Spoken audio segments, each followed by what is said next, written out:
Ce programme vous est offert par Illico Cash.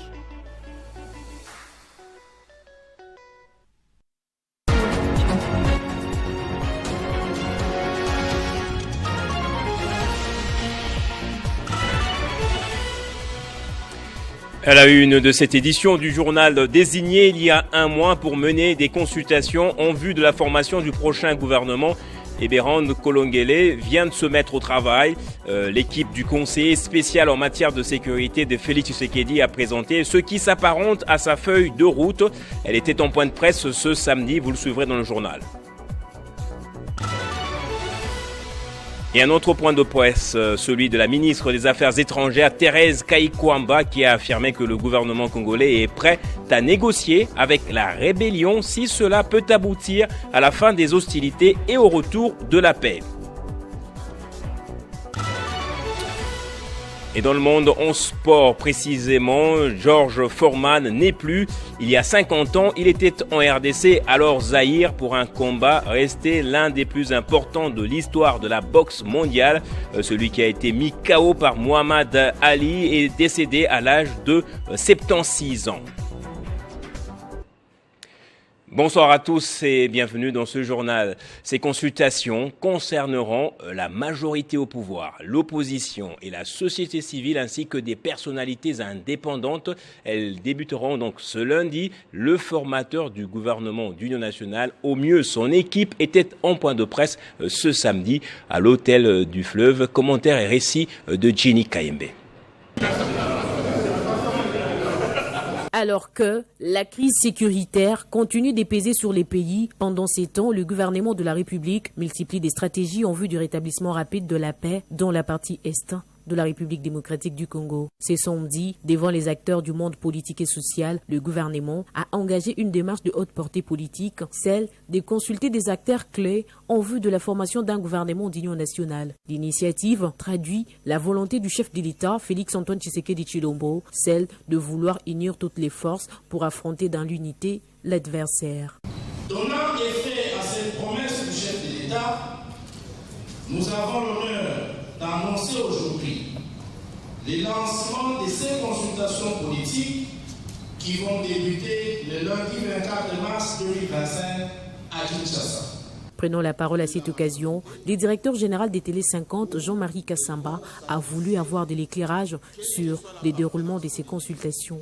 Pourquoi les faire avant dialogue éventuel pour qu'à l'issue de ce dialogue, il y ait une participation des points de vue différents suivant les forces en présence. Pour sa part, Aïe Indambitio, coordonnateur de la dynamique des leaders politiques et communautaires de la Grande Orientale, a salué l'initiative. Il faut que tout le monde puisse se parler autour du chef de l'État pour que nous puissions.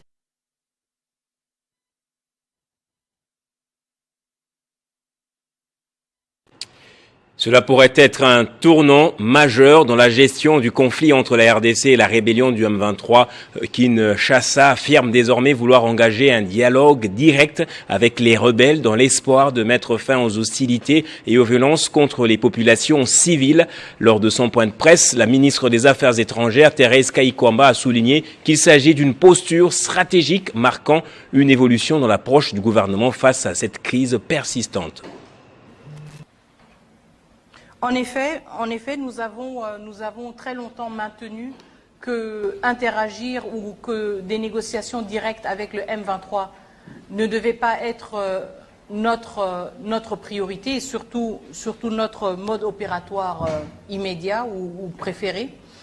Mais comme vous le dites, justement, le médiateur angolais a lancé cette initiative, cette invitation aux différentes parties de se rencontrer et de discuter. Je pense que ce qui est important, c'est encore une fois le contexte un peu plus large dans lequel tout cela s'est passé.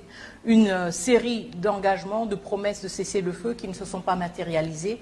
Et encore une fois, du côté de la République démocratique du Congo, la détermination de mettre une cessation le plus vite possible aux hostilités et surtout aux souffrances à nos populations civiles. Et donc, la décision de la République démocratique du Congo de participer à une éventuelle rencontre Elle n'était pas juste une promesse dite, mais aussi une promesse tenue. Nous avons regretté le fait que le M23 n'ait pas pu ou voulu répondre de manière favorable à cette invitation. Et je pense que cela montre encore une fois qu'un conflit évolue. C'est tout à fait normal, un conflit évolue dans son intensité, dans son envergure, dans ses acteurs aussi, dans la posture des acteurs différents.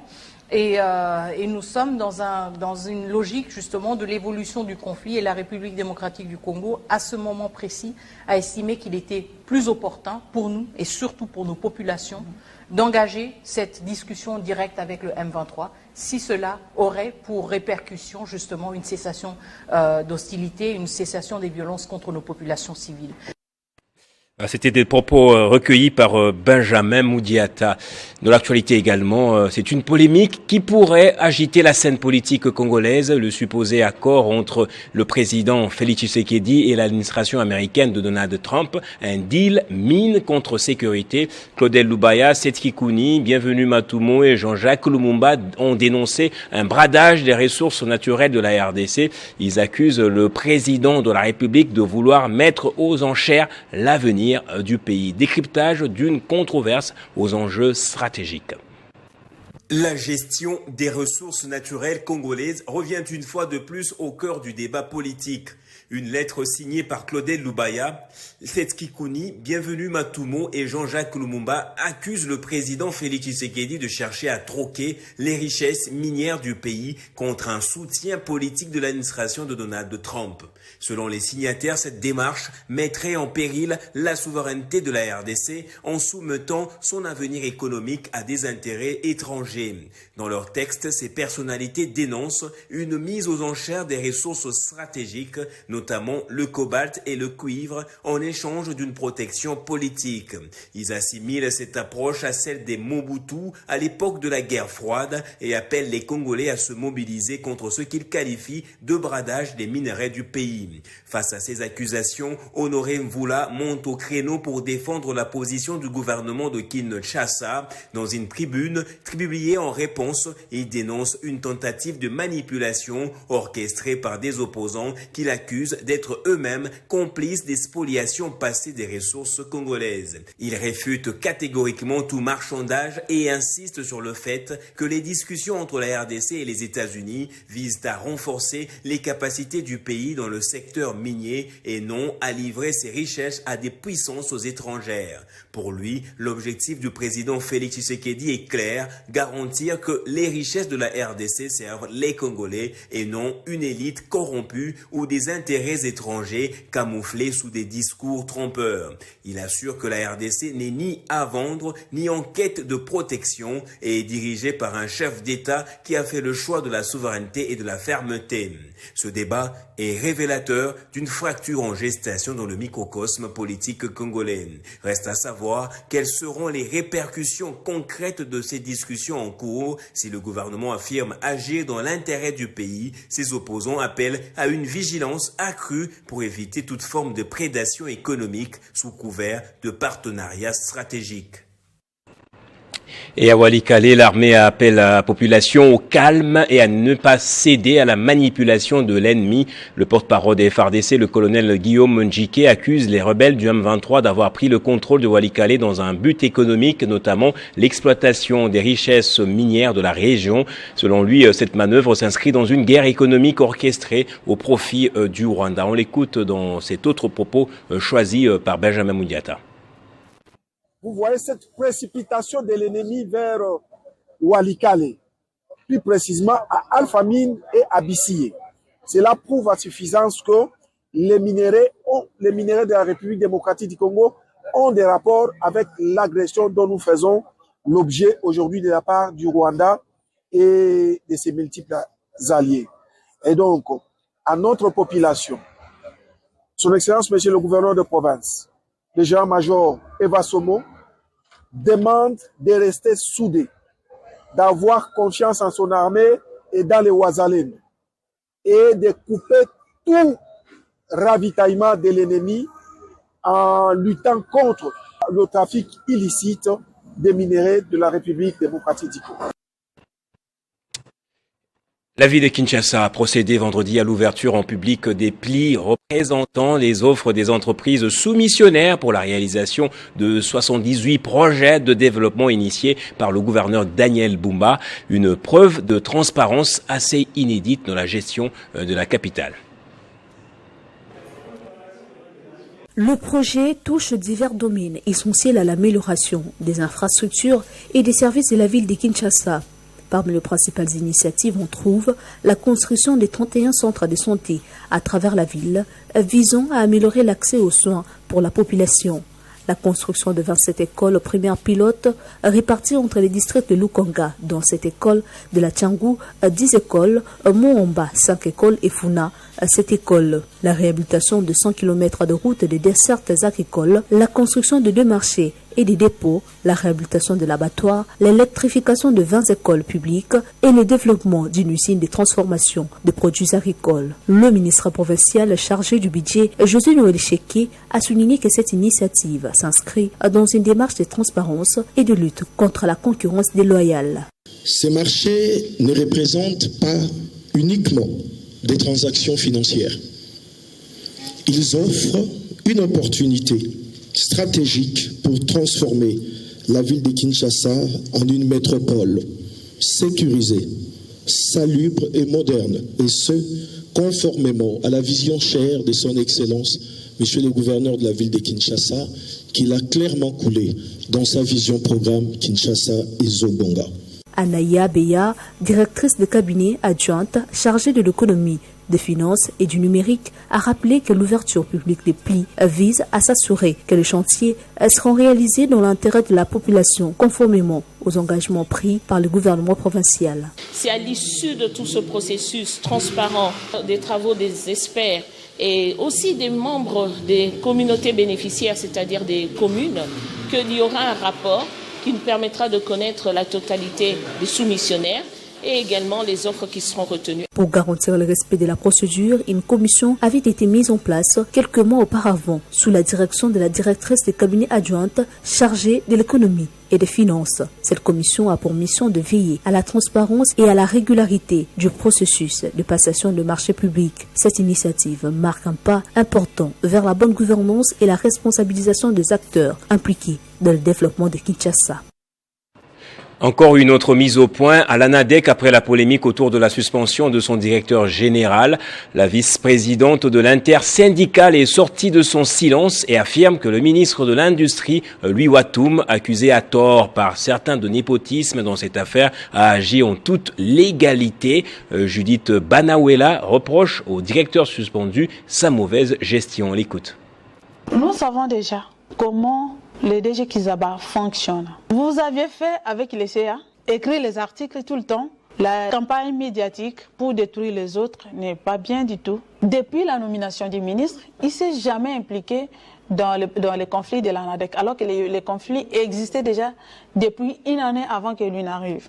Par contre, il travaillait pour que l'ANADEC aille des fonds. Pour preuve, l'ARSP a payé les dettes qu'il avait envers l'ANADEC. Et ça, c'est sur la demande du ministre. Alors, comme il avait de bonnes intentions comme ça, nous avions dit, bon, nous pouvons aller les voir parce qu'ils peuvent nous donner des solutions dont nous avons besoin. C'est la délégation syndicale qui est venue vers le ministre pour demander son aide. Et ce n'est que comme ça qu'il s'est impliqué là-dedans. Et il a fait son travail avec beaucoup de patience même. Et aujourd'hui, le salir de cette façon-là, dans les médias, ça ne nous plaît pas du tout. À l'ANADEC, il règne un climat malsain, un climat de conflit.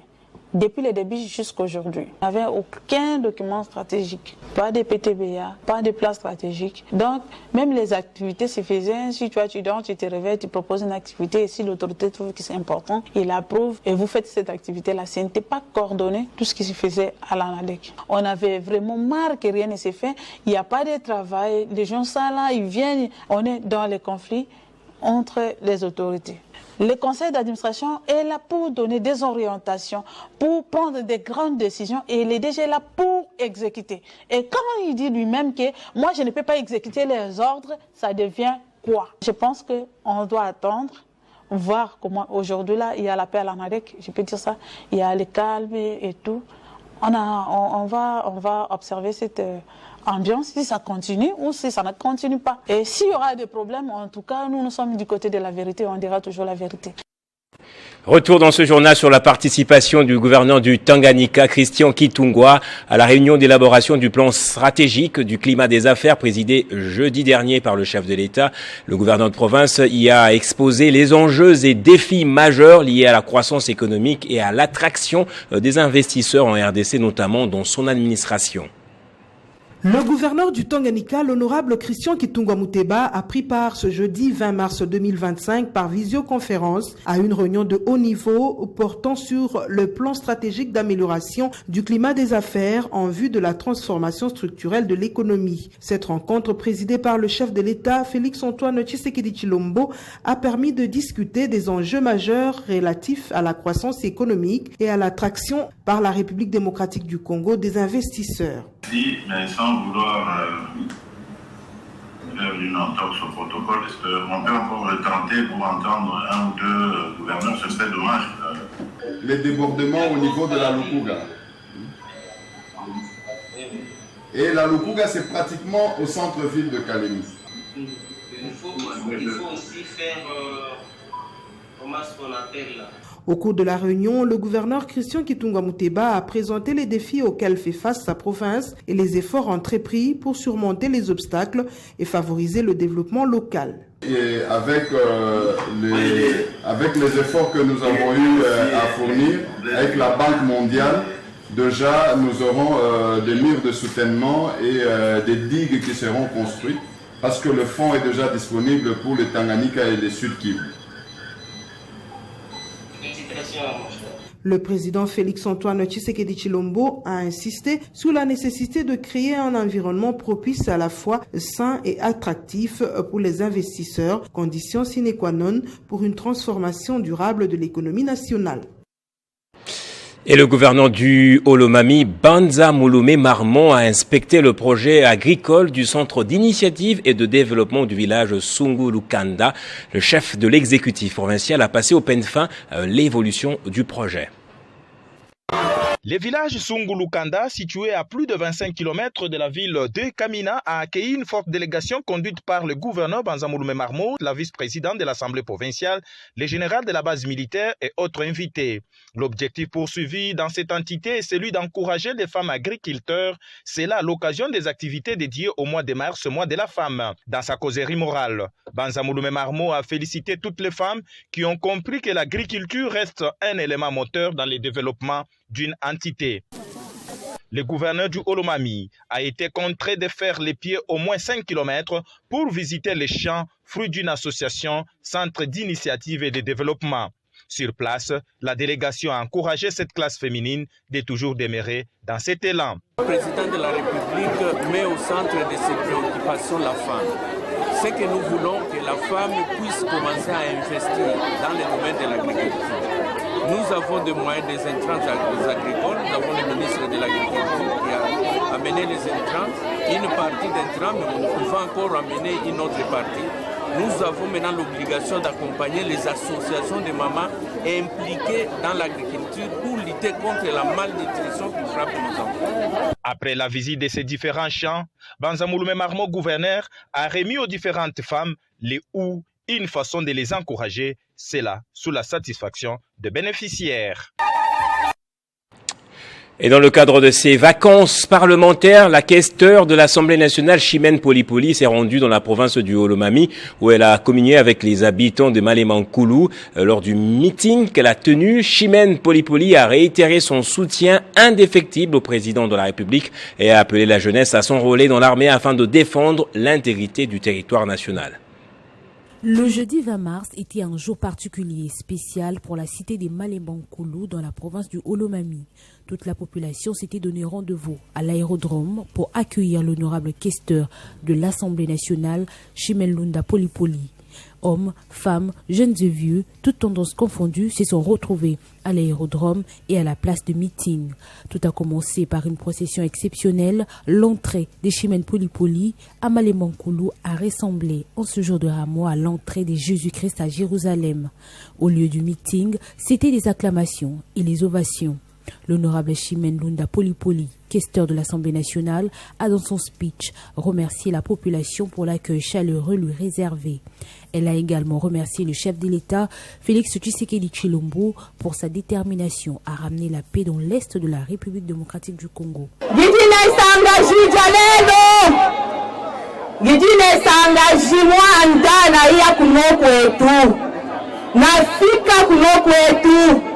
kuno kwetu kumalemba nkulu mubalongo lamba Chimène Lunda ina bana wenu wetu wakuitunena waia wafaikoi. Poursuivant son meeting, elle a réitéré son soutien indéfectible au président de la République et a demandé à la jeunesse de pouvoir s'enrôler dans l'armée afin de défendre l'intégrité du territoire national. Comme Malemba Nkulu connaissent la voix de sa fille, sur le champ, certains jeunes ont manifesté l'amour de la patrie et se sont enrôlés directement. Félix Antoine Tshisekedi Tshilombo, président yetu mpigila makasa tumufije koleleza. Toujours dans le cadre de ses vacances parlementaires, l'honorable questeur a visité l'hôpital général de référence de Malemba Nkulu, question d'encourager et de reconforter les malades, mais aussi et surtout de recueillir tous les desiderata de la population et des structures de secours de la République pour les porter à l'Assemblée nationale. Et le ministre provincial de l'Intérieur, Patrick Mukendi Makanda, a effectué une visite aux installations de l'état-major du Kasaï oriental. Objectif, s'assurer de l'effectivité de la réhabilitation du bâtiment. À cette occasion, une réunion stratégique sur la sécurité a été tenue, au cours de laquelle plusieurs solutions ont été proposées pour renforcer justement la sécurité dans la province. Le jeudi 20 mars 2025 restera gravé dans les mémoires de la police nationale congolaise et des habitants du Kasaï oriental. Le ministre provincial de l'Intérieur, Patrick Mukendi, accompagné de sa délégation, a effectué une visite officielle des installations de l'état-major de la province. Ces installations ont été récemment réhabilitées sous l'impulsion du général de la police nationale, John Chabwin, après l'arrêt brutal des travaux engagés par l'Organisation internationale pour l'immigration. L'absence des matériaux et d'aménagement dans les bureaux des officiers et des hauts cadres de la police, qui étaient dans un état de délabrement avancé, avait sérieusement affecté le bon fonctionnement des services de sécurité. Il y a quelques mois, le général John Chabwin et son cabinet étaient contraints de travailler sous les acacias en raison des insuffisances des infrastructures et dans les installations de la police de proximité. L'OIM avait été chargé de réhabiliter les installations pour améliorer les conditions de travail et assurer une sécurité optimale pour la population. Toutefois, l'agence a brusquement mis fin à son contrat, laissant les travaux inachevés. Face à cette situation macabre, le général John Chabwin a pris les choses en main, s'engageant à terminer la réhabilitation et à faire en sorte que la police du Kasaï oriental dispose d'un environnement de travail digne, décent, propice à l'accomplissement de sa mission de sécurité. Lors de cette visite, le ministre Patrick Mukendi et le général John Chabwin ont effectué une inspection détaillée des installations réhabilitées, se montrant particulièrement émus et satisfaits des progrès accomplis. Regardez devant, vous voyez que le bâtiment a été réhabilité sur les efforts propres du général John Chabwin, à qui je adresse mes sincères félicitations. La journée a été conclue par une réunion stratégique au cours de laquelle les solutions ont été proposées pour renforcer encore la sécurité dans la province, dont la situation est très calme. Cette rencontre s'est tenue dans une atmosphère positive et collaborative, renforçant ainsi la détermination des autorités à mettre en place des mesures concrètes pour améliorer la situation sécuritaire au Kasaï oriental. Avant de passer à l'actualité à l'international, prenons d'abord cet autre sujet. Les membres de l'ONG Maman Astrid Ngolu, sous la conduite de leur président Ibrahim Bolungu, se sont rendus à la prison centrale de Dilala le samedi dernier. L'objectif de cette visite était d'apporter du soutien aux plus démunis. À cette occasion, des vivres, des médicaments et des vêtements ont été remis aux détenus. Parti de la poste de Kolwezi avec une caravane motorisée, les membres de l'ONG Maman Astrid Ngolu se sont rendus à la prison centrale de Dilala ce samedi 22 mars pour une visite de réconfort aux incarcérés. Avec à la tête son président Ibrahim Bolungu, il donne le motif de cette visite. activité à leo tukwa kuangalia banduko ba prisonniers babamba tukwa basaidia. Nous sommes venus visiter nos frères et sœurs pour leur remettre le peu qu'on avait, la nourriture, le vêtement, le médicament. Certains ont eu une chance, 2 ont été libérés. J'invite tout le monde à rejoindre l'ONG Mama Astrid Ngolu. Nous sommes là pour aider les gens et appeler à l'unité.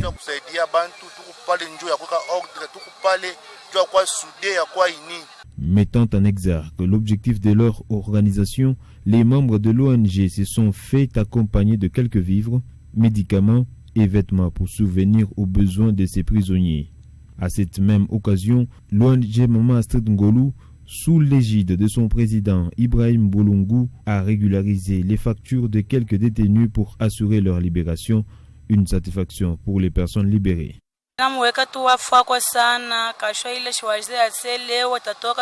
Je dis un grand merci à Maman Astrid ainsi qu'à cette ONG. Que Dieu la bénisse. Je ne pensais pas que j'allais recouvrer ma liberté. Je suis très heureux pour cet acte. Que Dieu vous bénisse abondamment. Soutenir les personnes en difficulté reste le maître mot de cette ONG.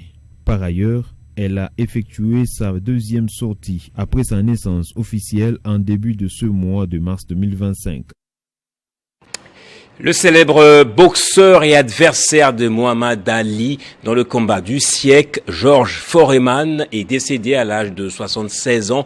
2 fois sacré champion du monde, il restera marqué par sa défaite à Kinshasa il y a 51 ans, un combat qu'il a poursuivi toute sa vie. Récit et commentaires de Jenny Kaembe. Véritable légendaire de poids lourd, 2 fois sacré champion du monde, Georges Foreman est entré dans l'histoire de la boxe à l'occasion de son mythique combat perdu contre Mohamed Ali devant 100 000 personnes dans la capitale congolaise en 1974. L'héros malheureux du combat contre Mohamed Ali a grandi dans la misère et a vécu une adolescence violente. C'est de là qu'est venue son énergie et sa puissance ravager les poids lourds. En 1968, il devient champion olympique à Mexico pour devenir en 1973 champion du monde après avoir battu Joe Frazier. Il avait marqué la renaissance. Alors, âgé de 32 ans, l'affrontement est resté comme l'un des plus grands combats de l'histoire de la boxe. Derrière lui, il laisse de nombreux enfants et plusieurs femmes. Foreman avait raccroché les gants à 28 ans, entrant en religion avant de remonter sur les rings 10 ans plus tard. Devenu champion du monde à 45 ans, après 2 échecs pour un nouveau titre face à Michael Moré, avant d'arrêter définitivement en 1997. Avec 76 succès et 5 défaites, sa 3e carrière était d'un homme d'affaires prospère ayant fait fructifier son image en l'associant à des marques, notamment des grilles qui lui ont rapporté plus que toute sa carrière de boxeur. Et on va terminer par ces images incroyables. Ça vient de se produire et c'est en Afrique du Sud. Ces images d'un avion, vous allez le voir tout de suite, d'un avion qui se crache lors d'un spectacle aérien. L'avion s'écrase au sol et explose devant les spectateurs. Les pilotes seraient décédés et pour l'instant, la cause de l'accident n'est pas encore connue. Nous y reviendrons dans notre édition du journal de dimanche certainement.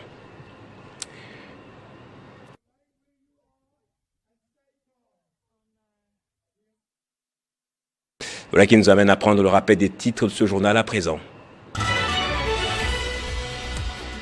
Désigné il y a un mois pour mener des consultations en vue de la formation du prochain gouvernement, Eberhard Kolongele vient de se mettre au travail. L'équipe du conseiller spécial en matière de sécurité de Félix Tshisekedi a présenté ce qui s'apparente à une feuille de route. Elle était en point de presse ce samedi. Et un autre point de presse, celui de la ministre des Affaires étrangères, Thérèse Kayi-Kwamba, qui a affirmé que le gouvernement congolais est prêt à négocier avec la rébellion si cela peut aboutir à la fin des hostilités et au retour de la paix. Et Georges Foreman n'est plus. Il y a 51 ans, il était en RDC, alors Zaïre, pour un combat resté l'un des plus importants de l'histoire de la boxe. Celui qui a été mis KO par Muhammad Ali est décédé à l'âge de 76 ans. Et c'est par ici que va se refermer ce journal. Merci à vous tous aussi de l'avoir suivi. L'actualité continue sur Télé 50, votre chaîne.